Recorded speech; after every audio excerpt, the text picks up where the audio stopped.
Spider-Man the Movie Game! To those of you who are unsure what Spider-Man the Movie Game is, let me clarify. It's a game of Spider-Man the Movie.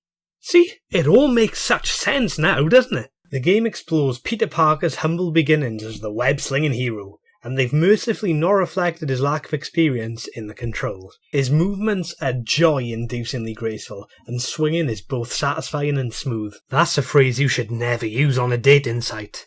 I found out the hard way.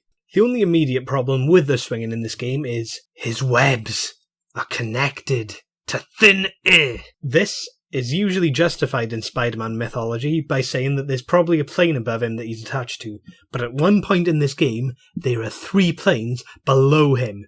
They just hate me. That is the only logical explanation for why they've done that. The game's visuals are impressive, clear with attention to detail, which makes the whole game seem surprisingly undated. The game expands on the film's universe by adding classic Spider-Man villains who didn't appear. Their designs are impeccable, finding the perfect balance of grounded and striking.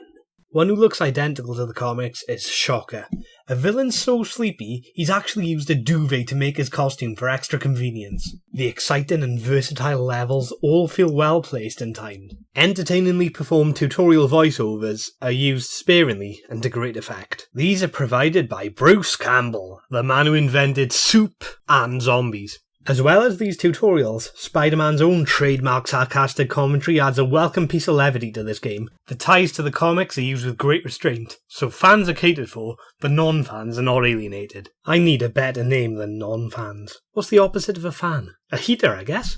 This game does not alienate heaters. The pacing is mostly handled well, beginning early in Spider-Man's development and giving him the impeccably designed pyjama outfit in earlier levels gives the player a real sense of progress. There's also a great understanding of challenge and control for most of the game. I'd give the game a 7 out of 10! Even though I said the challenges are usually fair, usually is the key word. Like so many other games I've reviewed, there are small levels that can be irritatingly difficult. These ones are also usually visually bland and generally unexciting. A prime example is the level with Shocker in the subway. The place where the trains are, of course, not the sandwich shop.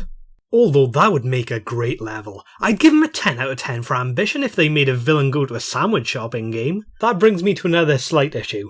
Missed opportunity. This is the only game I can think of at the moment that deals with Spider-Man's beginnings, yet his career as a wrestler is just used fleetingly in a cutscene. There was potential to build a whole level around that idea. It could have even been where the tutorial actually began. In general, though, the game has aged well, thanks to the graphics, varied levels, liberating combat mechanics, and well-measured humour. If only there was a sandwich shop level. Do-do-do, do-do-do, do-do-do, ba-da-do-do-do.